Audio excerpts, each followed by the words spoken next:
Hello and welcome to Friday's Granada Reports. We are live with the news in the northwest. Yeah, good evening and thanks for joining us. Here's what's coming up on tonight's programme. Is the closure of an end-of-life care unit going to leave patients without the specialist nursing when they need it most? It needs to be open, the wards need to be open, and people who can't cope at home need a safe, beautiful place to have a good death. An arrest warrant caps off a spectacular fall from grace for the former bank boss who defrauded thousands. Join us later in the programme where Spotty here will be cooking up a storm with a little bit of help from the one and only Nisha Patala. What is on the menu tonight, Nisha? We are making a cockle-warming, heart-warming dal. We need a bit of that tonight because it's freezing on the way. So we do, yeah. So it's bedtime for the animals and it's dal time for you. Exactly. Brilliant. Wake up time for the kitchen. It's Valentine's Day, love is in the air, and what's more romantic than a Vegas wedding? Well, how about a wedding instead at Wigan Warriors? Find out more in a few minutes' time. And the cold theme continues into the weekend with something wintry in one or two spots before dawn. The details are coming up later on in the programme.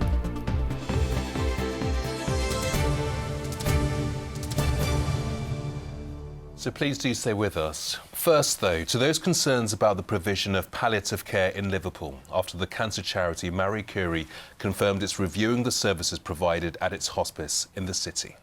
Yeah, nurses say the 26-bed unit at the hospice in Walton was closed last summer, and today the area's MP says she's been told one of the options may be to close the unit permanently. It's been described as a vital service, providing care to people when they need it most. And as our correspondent Anne O'Connor reports, the community is determined to ensure it's not lost.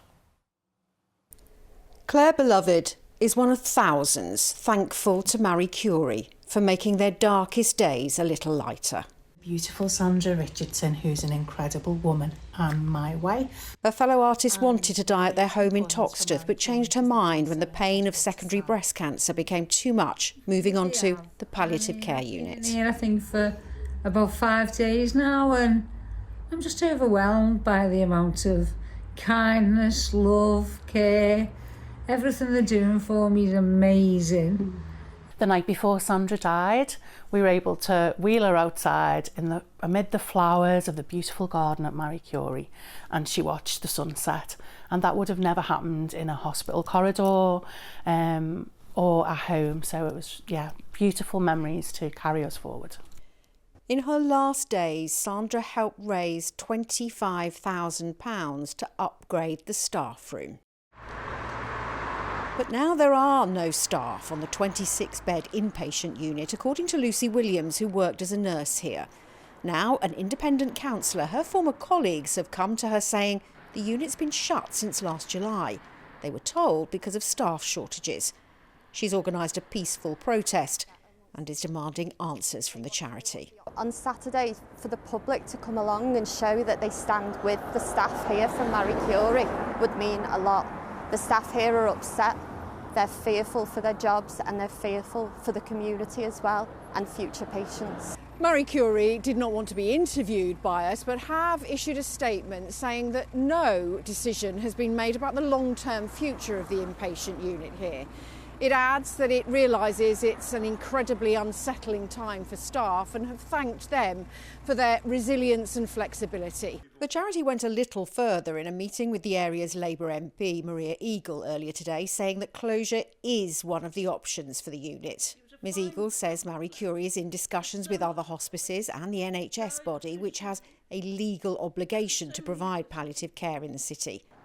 Marie Curie continues to operate outpatient care on the site and has said it will share information when it can. Marie Curie, I think, belongs to the people of Liverpool and those who've fundraised for it, like grannies, young people who've lost their mums and dads in there, and it needs to be open. The wards need to be open, and people who can't cope at home need a safe, beautiful place to have a good death.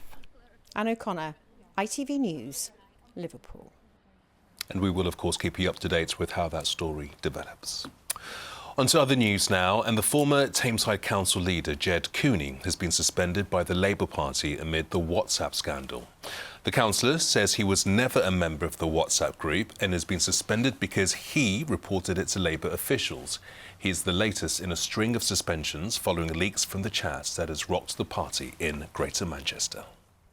Strikes planned by Avanti West Coast train managers over the next 3 Sundays have now been suspended. Both sides have welcomed the breakthrough, which will allow talks to take place in a long-running dispute over rest day working. Cumbria's chief fire officer has paid a visit to Kirkby Lonsdale after the town was badly affected by a major blaze in the run-up to Christmas. A man died and more than 100 homes were impacted by the incident on the 8th of December. Dozens of businesses were also affected. Firefighters were knocking on doors today, offering free safety advice. This is another day of engaging with the local community, residents and business owners to make sure that they feel comfortable and confident with what they're doing, supported by their fire and rescue service, but in particular their local crews who are very much part of the community as well. Well, next to a fall from grace for a man who was once one of our most distinguished community figures. Yes, Paul Flowers was a leader in the Methodist Church, a councillor in Rochdale and a former chairman of the Co-op Bank. But his career floundered in 2013 following revelations in the tabloid press about drug taking and headlines which dubbed him the Crystal Methodist. Well, Mr Flowers had been due to appear in court today for sentencing over a huge fraud amounting to nearly £100,000, but he didn't attend court and now there's a warrant out for his arrest. Tasha Kachiri has more from Manchester Crown Court.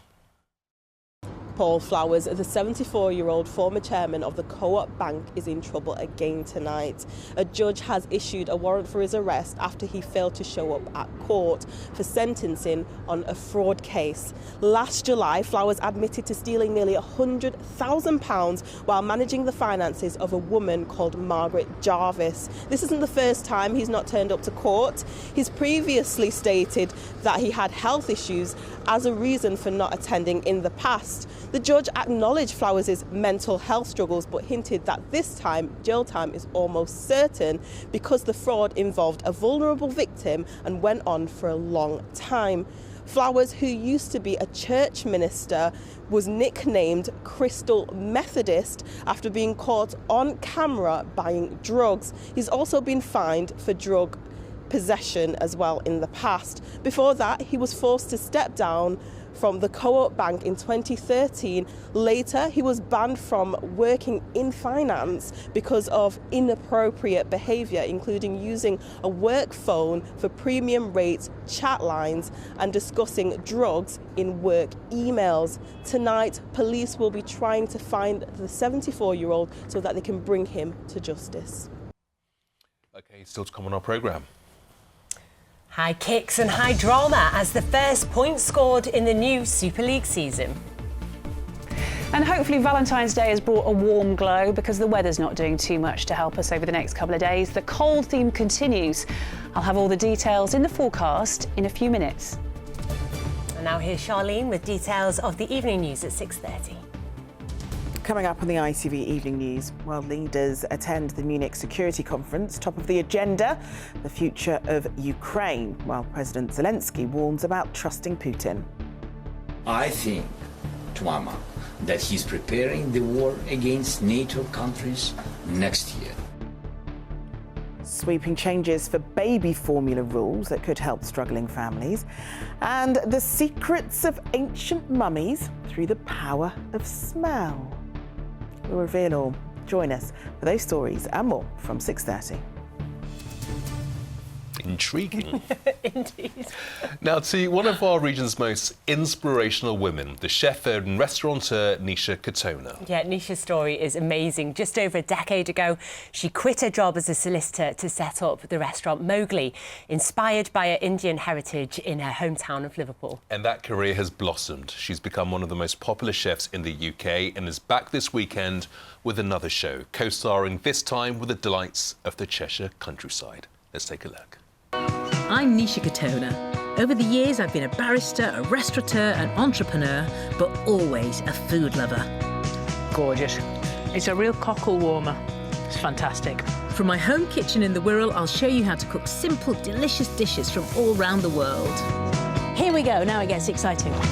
Tasty and fabulous recipes inspired by my heritage, my family and my northern roots. Now we can lick the pan.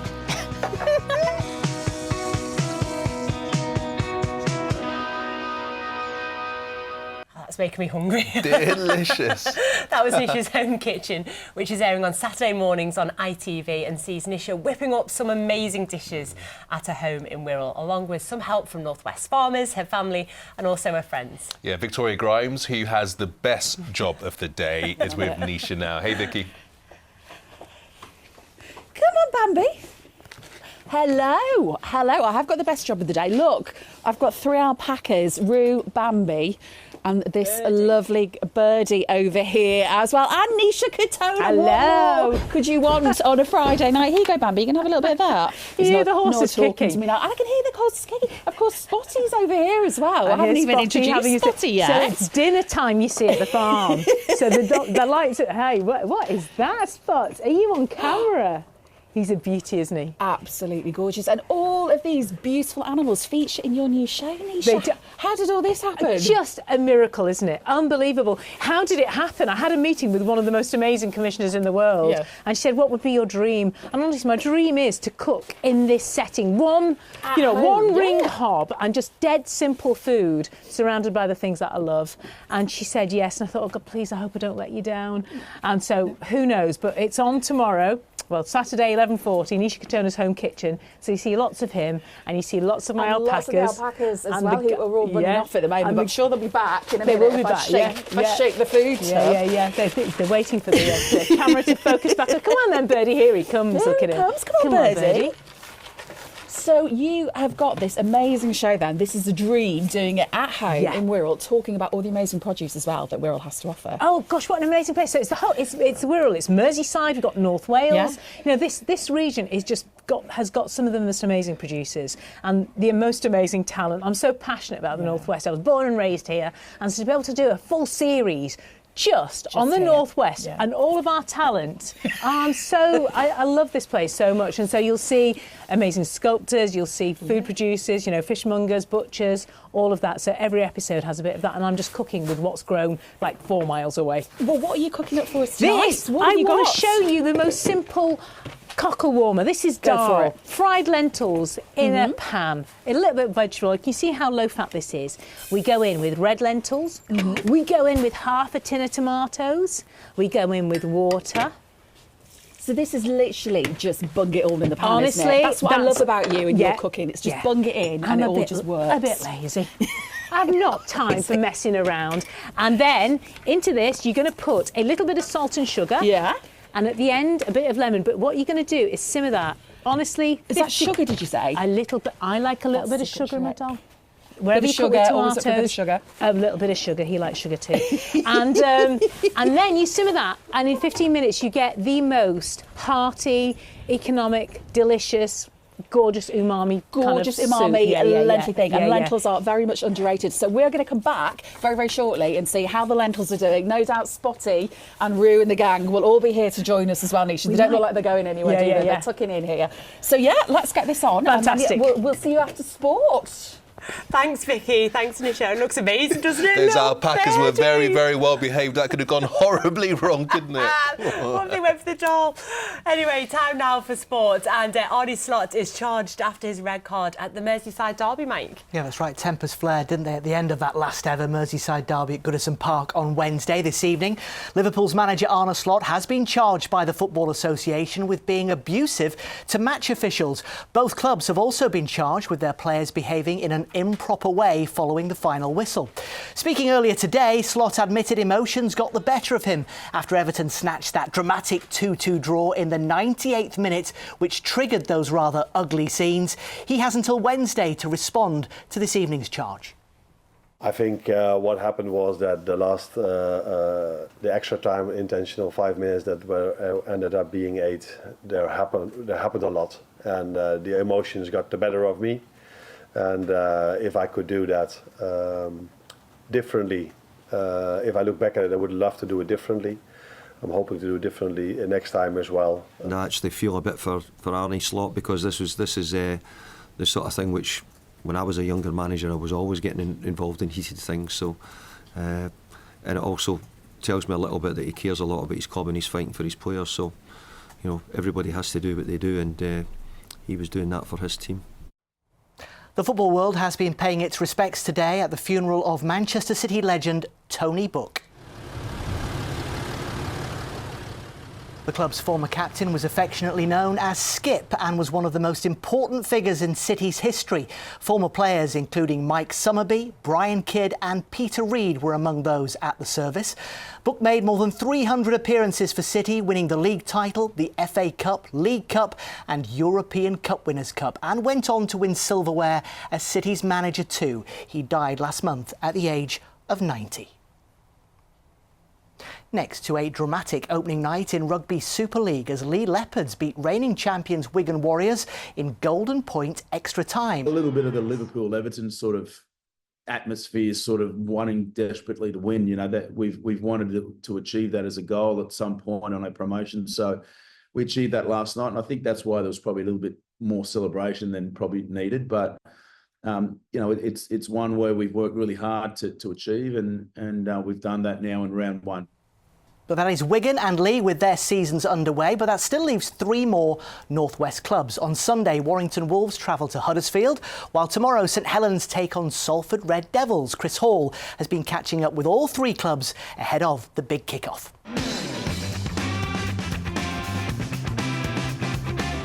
Super League's 30th season is promising more magic memories. Within weeks of the big kick-off, Warrington will wing it to Las Vegas to face champions Wigan. Let's get ready to roll! But while the new season brings new horizons, it also brings a familiar rival for head coach Sam Burgess, whose brother Tom has joined Huddersfield, setting up some sibling scraps. I'm glad I physically don't have to go head-to-head with him. He's huge, but you know, it's going to be a different experience for myself. Will you message each other during the season about rugby league, or will you say that's it? There's a bit of a blanket ban on that. No, as of today, I'm not talking to him. That's it. I'm even looking at him over the room here, and I'm sending him daggers. All right, I can see him over there. Like, I'm coming for you, Tom. St Helens dropped to 6th last season, but you can't keep them down for long. They've already won 1 battle before the season started. Rock, paper, scissors, shoot. A game of rock, paper, scissors with Hull. They'll be a handful again. Hey! Of course, it's only 2 years since St Helens were world champions. What needs to happen to get this team back up on top again? We need to continue to work hard for each other. We need to improve. I think we learned a lot of lessons from last year, and I think sometimes when you go through those tough moments, you have a choice on how you handle them. And I'm really proud of the playing group that they've handled it in a way that has been very honest, and hopefully that reflects in our performances this year. Their first opponents had the toughest of winters. Financially struggling Salford were told to sell most of their players to cut their budget by £800,000. Only a last-minute takeover has saved this squad. It's probably the most excited I've been for a while for a season, to be honest. I think you go through ups and downs throughout the years of really looking forward to a game or not really looking forward to it. This season, I think, maybe because of the noise subconsciously, that you want to just concentrate on playing rugby, and that's your escape, isn't it? And that excitement's shared by every club as the 8-month battle begins for Rugby League's glittering prize. Chris Hall, ITV News.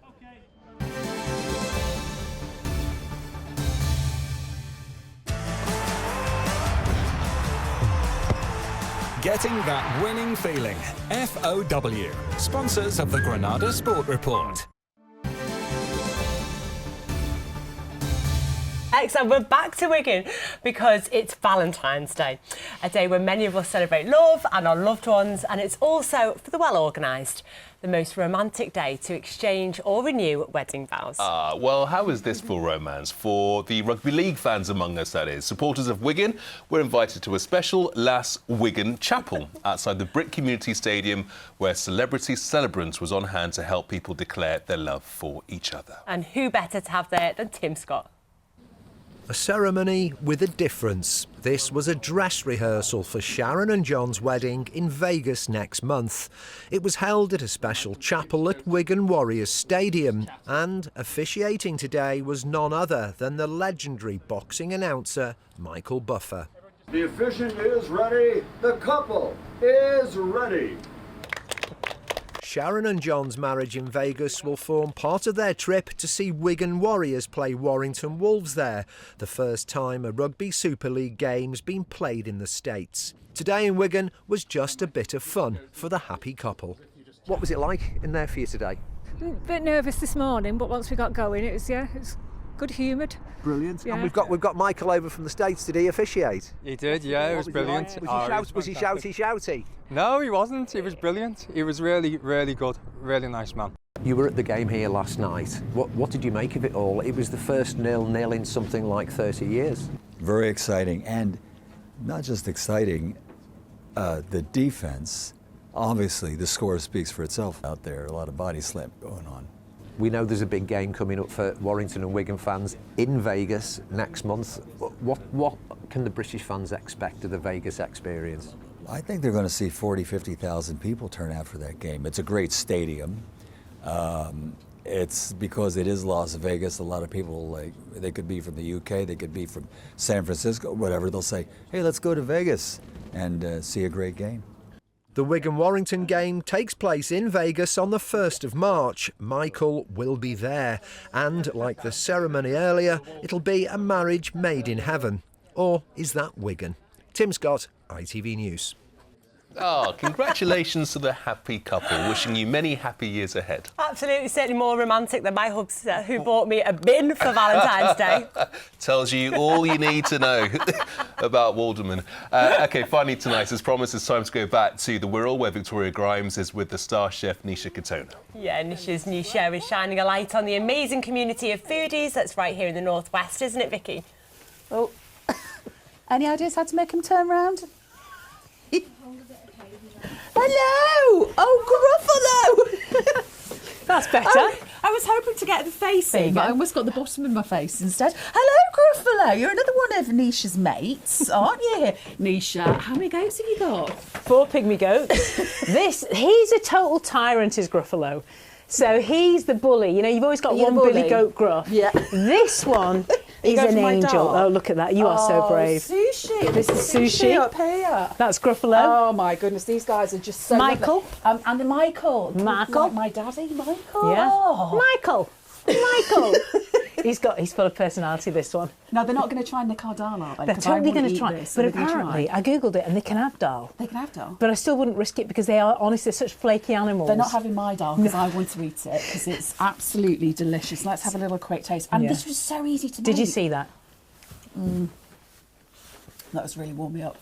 Oh, delicious. And so many, just literally a few ingredients in it. The lentils, the tomatoes, Yeah. bit of cumin, Yeah. bit of sugar. Yeah, bit of sugar, salt, bit of lemon at the end, one pan, 15 minutes, and so nutritious. You know, full of protein, nutritious and delicious. Nutritious and delicious. We could do a food programme, me and you, couldn't we? I'm going to leave that to you because you're a much better cook. Nisha, you're on tomorrow, 11:40 on ITV, and we can't wait to see it. Thank you so much. So nice to have you here with my babies. Thanks for having us, guys. He's been on best behaviour. He takes your kneecaps out, this one. Honestly, he scares me, so I have this little spray of water for him to protect my knees. The Gruffalo was camera shy there, wasn't he? Michael's ready to pounce there, wasn't he? A reminder that Nisha Katona's home kitchen continues tomorrow at 11:40 a.m. on ITV1, and you can stream the series so far on ITVX. Here's Joe with the weather. Why do I need a shower? I've been out in the rain. The faster you go, the sooner you'll be out. You'll save water too. United Utilities sponsors ITV Granada weather. Hello again. Very good evening to you. The weekend is here, the cold theme continues, and we have a spell of rain moving in through tomorrow morning, which could turn wintry up on higher ground to start proceedings through Saturday. Wintry conditions, particularly up on higher ground, and into next week, potentially slightly milder weather ahead, but more unsettled. High pressure just relinquishing control through tonight and tomorrow, allowing a front to sneak up from the southwest, bringing some heavy rainfall to the northwest of England and the Isle of Man, and perhaps a little bit of snow on the tops of the Pennines as it begins to move through. High pressure regains control though for Sunday, so it should be a dry end to the week. Back to this evening's details. Bits and pieces of showery rain moving in before midnight ahead of that rain band. And it could be falling as freezing rain, perhaps a little bit of sleet mixed in. The air is cold enough over the next few hours, and certainly into the early hours of tomorrow morning, that rain beginning to make itself felt across our part of the world. 1 or 2 icy stretches perhaps in places, a few freezing fog patches in the Pennines and the Lakeland Fells before tomorrow morning. Those are tomorrow's sun times. It's up at 7:31 and sets at 5:20 tomorrow evening. Saturday not looking particularly brilliant, it has to be said. We've got some heavy rain moving in, so lots of water on the roads, and it has a wintry element to it. Freezing rain, a bit of sleet up on higher ground as it pushes through. During tomorrow afternoon, remaining damp, drizzly and feeling bitterly cold. 2 or 3 Celsius for many places, perhaps lifting to 5 by the end of the afternoon. Looking ahead to Sunday, dry, cold, cloudy again, and similar on Monday. Gradually through next week, temperatures pick up, but it looks more unsettled from Wednesday. Bye-bye. United Utilities sponsors ITV Granada weather. Thanks, Joe. And if you're heading to the cinema this weekend and you go and see the new Bridget Jones film, you might just see a familiar face, eh, Gamal? I'll make a little appearance. Nothing big, but... He's being very, very modest. Yeah, I'm reading my Oscars acceptance speech already. Or his golden raspberry. We'll see you later. Bye-bye. Bye.